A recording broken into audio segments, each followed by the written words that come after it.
정치대담 캠프 대 캠프 시작하겠습니다. 더불어민주당 이재명 후보 선대위에 박성준 대변인, 그리고 국민의힘 윤석열 후보 선대위에 네거티브 검증단 박형수 부단장 함께하겠습니다. 두 분 어서 오십시오. 네, 안녕하세요. 안녕하십니까. 네. 자, 그럼 먼저 민주당 박성준 대변인이 주목한 것은 뭔지 강다한 앵커가 소개를 하겠습니다. 강다한 앵커. 네, 오늘 더불어민주당 이재명 후보 캠프의 픽은 바로 리더십 시험대 속 호남행입니다. 국민의힘 선대위가 극심한 내홍에 휩싸인 가운데 윤석열 후보는 1박 2일 호남 일정을 예정대로 소화하고 있습니다.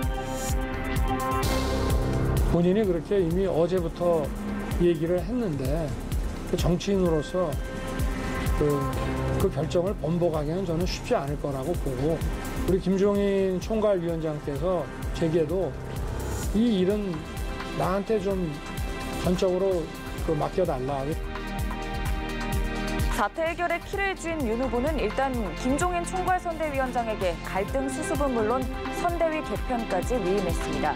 대신 윤 후보는 민심 행보에 집중하겠다는 구상을 보였는데요.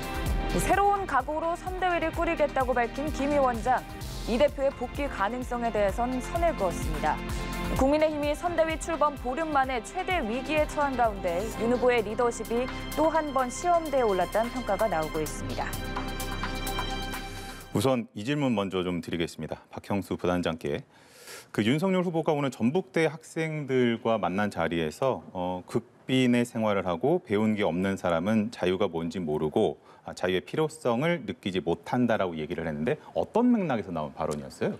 예, 그 부분만 딱 떼어서 이렇게 문제점이 있다라고 하는 부분은 좀 과한 것 같고요. 네.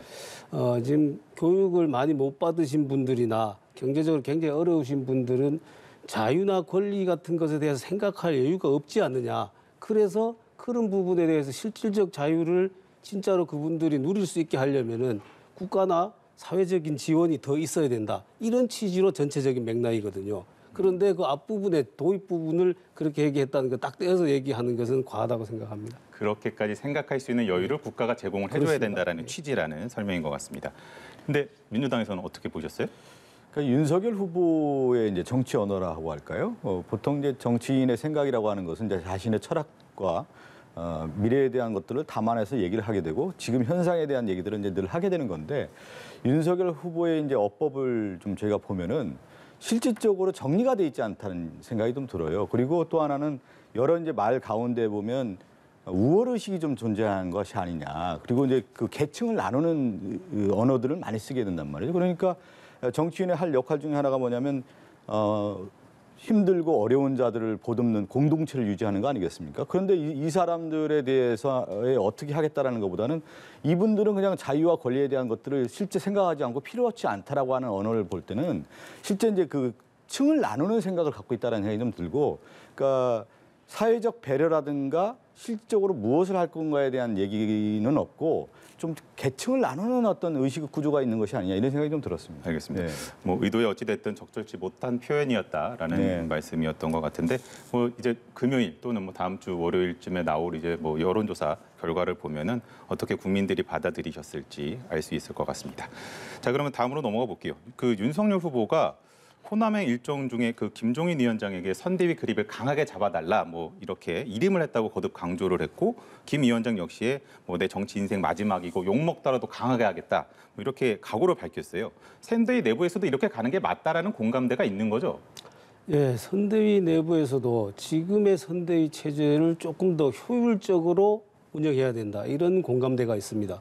그러니까 일정이나 메시지, 정책이 일관되게 나와야 되는데 그런 부분들이 조금 부족하지 않나라는 선대위 내부에서의 얘기도 있고요.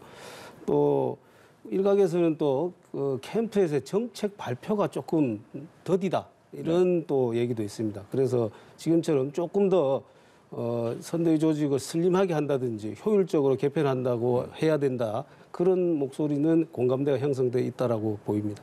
근데 그 지적이 있습니다. 지금 상황에서, 지금 같은 혼란한 상황에서는 중심을 잡아야 되는 건 결국 후보 아니냐. 근데 후보가 안 보인다라는 지적이 또 나오더라고요. 자, 어제 이제 그 선대위 사태를 보면은 지금 그 상황 자체가 이미 그 회의 도중에 서로 발언을 가지고 지금 그 문제가 불거진 것이고 네. 거기에 후보가 개입할 여지가 없었어요. 그 당시로서는. 그리고 그 후에는 김종인 우리 총괄 선대위원장님께서 본인이 수습을 하겠다, 본인이 알아서 처리를 하겠다라고 후보와 얘기를 했기 때문에 그분한테 맡기는 것이 또 그 선대위의 체제에서 보면은 맞는 것이죠. 그래서 그 결과를 보고 후보가 또 나서든지 어떻게 할지 결정하는 게 맞다고 봅니다. 둘이 이제 교감이 이루어졌고 결국엔 김종인 위원장의 발언이 그 윤 후보의 뜻이기도 하다라는 뜻으로 좀 이해를 하겠습니다. 그럼 박성준 대변인께 네, 네. 여쭤볼게요. 그 윤 후보가 좀 더 역할을 적극적으로 해야 될 필요가 있다고 보세요? 아니 저는 이제 국민의힘의 뭐 내부 사정들을 볼 때 이제 상당히 이제 혼란기에 빠졌다고 봐요. 이 네. 혼란기에 빠진 근본적인 원인이 어디 있겠느냐 몇 가지 좀 생각해 볼 필요가 있을 것 같아요. 첫 번째는 이 내용을 보면 이제 권력 내부 투쟁을 하고 있는 겁니다. 네. 그러니까 이준석 대표 체제 하에서는 일을 할 수 없다라고 하는 이제 윤핵관이라고 하는 실체들이 있다는 거 아니겠습니까? 거기에 따른 권력 투쟁이 분명히 있는 거고요. 두 번째는 노선에 대한 것이죠. 방향성에 대한 것. 예를 들면 이제 현안에 대한 대응을 하는 문제를 가지고 치열하게 싸우는 건데 김건희 씨 관련된 문제를 가지고 어떻게 갈 거냐에 대한 싸움인 겁니다. 그러다 보니까 이제 여기까지 오게 되고 마지막은 뭐냐면 지금 앵커나 우리 박형수 의원님이 얘기를 했는데 이러한 모든 문제를 해결하는 건 뭐냐면 후보가 하는 거예요. 후보의 리더십과 능력과 유능함으로 이 모든 문제를 해결하는 건데 그 현장에 윤석열 후보가 없는 거예요. 그러다 보니까 더 혼란에 빠질 수밖에 없는 거고 지금 김종인 위원장이 여기에 와서 문제를 해결한다고 할 때 근본적인 후보의 해결 능력이 있지 않고서는 또 다른 문제가 양산될 수밖에 없는 구조, 그러니까 악순환의 구조에 와 있다 이렇게 볼 수 있는 겁니다. 알겠습니다. 윤핵관. 그 부분에 대해서는 뭐 권력 내부 투쟁이다 이렇게까지 보는 건 좀 과한 얘기인 것 같고요. 선대위의 활동 방향 또는 선대위의 그 스탠스에 대해서 어떻게 가져가야 될 것인가에 대해서 조금 생각들이 다른 것이죠. 선대위나 어디에서나 정치에서 항상 그 부분이 있는 거 아니겠습니까? 알겠습니다. 그러면 그 선대위 개편 문제 한번 얘기해 볼게요. 그 이준석 대표가 사퇴를 선언을 하면서 사실상 이제 선대위 개편에 이제 불씨를 당겼다 뭐 이렇게 좀 보이는데 그 김종인 위원장이 이제 기동 헬기를 얘기를 꺼냈어요. 근데 이제 전면 개편에는 선을 그었거든요. 그럼 이제 속도는 빨라질 수도 있겠습니다만 결국에는 그 기동 헬기에 타지 못한 사람들이 외부에서도 불만이 나올 수도 있지 않겠습니까? 그러면 다시 내용으로 번질 가능성은 없을까요? 그렇지는 않다라고 봅니다. 아까 제가 조금 전에도 말씀드렸다시피 선대위 내부에서도 신속한 의사결정과 집행하는 것이 중요하다. 그런 공감대가 있기 때문에 선거라는 게 기본적으로 모든 사람들 다 포용해야지 이길 수 있는 거 아니겠습니까? 네. 그런 측면에서는 지금처럼 이 뭐 메머드 선대위라고 하지만 모두가 다 역할을 하고 또 그 의사결정을 신속하게 할 수 있는 부분에서는 그분들이 모여서 또 그게 결정을 하면은 그게 또 신속하게 전파가 돼서 모든 조직이 유기적으로 돌아갈 수 있게끔 이렇게 하는 것이 개편의 목적이라고 보입니다. 언론에서는 지금 기동 헬기가 총괄상황본부가 될 거라고 예상을 하는데 그대로 가는 건가요? 아니면 좀 바뀔 수 있나요? 아마 조금은 역할들을 좀 조정해야 될 필요가 있습니다. 지금 총괄상황본부도 있고 또 정책에 대해서는 정책총괄본부가 그렇죠. 있거든요. 네. 그래서 기능이 약간 겹치는 부분도 있어서 그런 부분들을 조정하면서 인원도 조정을 같이. 해서 단일한 목소리를 낼 수 있도록 신속하게 그런 방향으로 개편될 것 같습니다. 그러면 하나만 더 여쭤보겠습니다. 그 이번에 그 이준석 대표랑 그 조수진 단장의 갈등이 결국에는 뭐 말씀하셨습니다만 윤핵관 문제 때문이라는 분석이 상당히 많잖아요. 그리고 그거를 사실상 이준석 대표도 좀 우회적으로 드러냈고 이번에 선대위 개편하면 윤핵관 문제 해결됩니까? 그 윤핵관의 실체가 뭔지 솔직히 저도 잘 모르겠습니다. 저도 윤핵관인지 아닌지도 모르겠고요. 그런데 그 윤핵관이라고 지금 뭐 말들은 하지만은 선거에서 이기기 위해서는 저는 솔직히 얘기하면 모두가 윤핵관이 돼야 된다고 생각합니다. 네. 그리고 또 현실적으로는 이미 윤핵관이라고 이제 언론에서 지칭하시는 분들 있지 않습니까? 그분들은 조금 더 은행인의 조심을 해주시고 신중을 기하는 것이 전체 선대위 또는 우리 당의 승리를 위해서는 필요하지 않은가 뭐 이런 생각도 합니다. 알겠습니다. 선거를 하다 보면 상당히 여러 가지 이제 생각을 하게 되지 않습니까? 이제 국민을 바라보고 하는 거고요.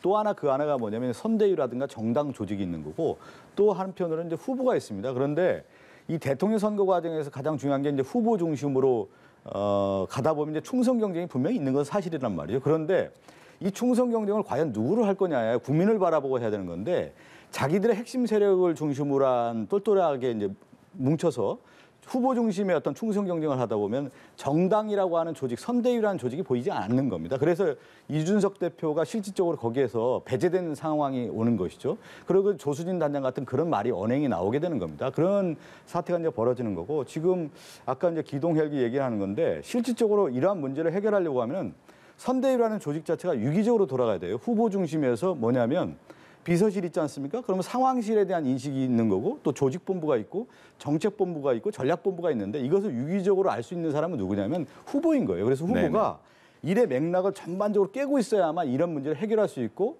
또 인물에 대한 적재적소를 해서 알겠습니다. 실제로 일을 유지가 되는 건데 그 후보의 부분이 좀 부족한 거 역할을 아니냐 다시 이렇게 한번 볼 수 강조를 있는 한 것 같은데 그 이건 부분에 있어서는 뭐 민주당도 역시 마찬가지 아닌가요? 민주당도 지금 선대위를 전면적으로 다시 개편해서 그렇죠. 소위 친 이재명이라는 분들을 전면에 지금 내세운 거 아니겠습니까? 그거 한번 여쭤볼게요. 이준석 대표가 오늘 세대 결합이 무산됐다라고 좀 발언을 했는데 사실 어제 저녁이죠. 이제 SNS에 그렇게 글을 썼는데 사실 이준석 그 신재 부위원장 영입과 맞물려 가지고 이준석 대표가 사퇴를 하면서 2030 표심에 결과적으로는 악영향을 미치지 않겠냐라는 사실 전망이 되게 지배적인데 좀 대응책 같은 거를 생각한 게 있습니까? 글쎄요. 영입 다시 돌아오는 게 답입니까? 뭐 저희들은 일단은 그 이준석 대표가 본인으로서도 2030 세대에 대한 소구력을 가지고 있지만은 우리 네. 당 자체에서도 그런 노력을 굉장히 많이 했거든요. 네. 또 그게 이준석 대표로 상징되는 측면이 있습니다. 그래서 저희들은 일단은 선대위로 돌아오는 것이 가장 좋다고 생각을 하고 또 그렇지 않다 그러면 그걸 풀어나가는 것이 정치입니다. 참여하지 않더라도 같이 할 수 있고 당의 행사로 같이 할 수 있고 이렇게 하기 때문에 그건 알겠습니다. 결국은 풀려나갈 거라고 생각합니다. 뭐 선대위 개편과 맞물려서 어떻게 좀 진행이 돼 나갈지도 한번 지켜보도록 하겠습니다. 자, 이번에는 그 국민의힘 박형수 부단장이 주목한 것은 뭔지 강다한 앵커가 소개를 하겠습니다. 자, 강다한 앵커.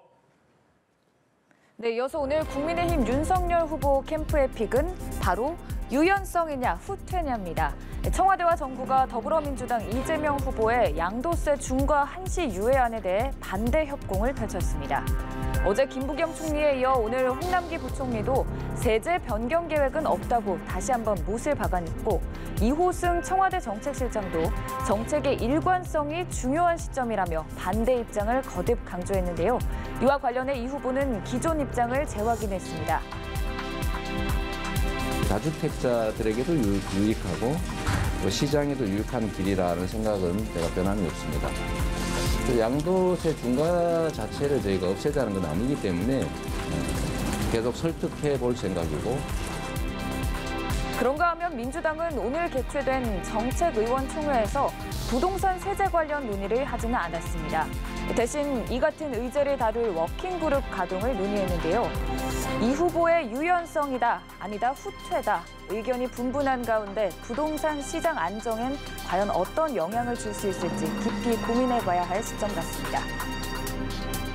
자, 이번에는 또 대장동 관련돼서 한번 좀 짚고 넘어가도록 하겠습니다. 그 김문기 처장이 이제 숨진 채 발견이 된 것과 가운데 이제 대장동이 다시 한번 좀 불거질 것이라는 전망이 많은데요. 일단은 이재명 후보가 특검 뭐 하자 이렇게 얘기를 하고 있고, 근데 또 김종인 대표는 민주당이 이중 플레이를 하고 있다라고 해서 지금 입장이 좀 진척을 보이지가 않고 있는데 뭐가 때문에 걸리고 있는 거예요 지금? 먼저 오늘 그 사망하신 김문기 우리 처장에 대해서 심심한 애도를 먼저 표합니다. 이 김문기 처장의 역할이라는 것은 대장동 사건에서 가장 핵심인 초과이익 환수 부분에 관련돼 있습니다. 그리고 지난번에 사망한 유한기 본부장의 경우에는 그 대장동 사업에서 걸림돌이 되던 황무성 전 사장을 퇴임시키는 데 관련돼 있고 그 녹취록에 보면 이재명 시장이라는 말이 7번이나 나옵니다. 그러니까 이러한 이 사건에서 핵심적인 분들이 사망하고 있는 것은 결국은 이게 무슨 얘기냐. 오늘 유족이 뭐라고 얘기했습니까? 몸통은 그대로 두고 꼬리 자르기만 하는 거 아니냐. 그 몸통이 누구이겠습니까? 그래서 이 부분에 대해서 이재명 후보가 분명한 입장 표명을 해야 된다라고 저는 생각하고요. 무엇보다도 그 입장 표명보다도 먼저 우선해야 될 것은 특검에 실질적으로 응하는 것입니다. 지금 특검을 하자라고 얘기가 나온 게 언제인데 아직까지도 민주당에서는 특검 법안 상정조차도 지금 법사위에서 막고 있는 상황이거든요.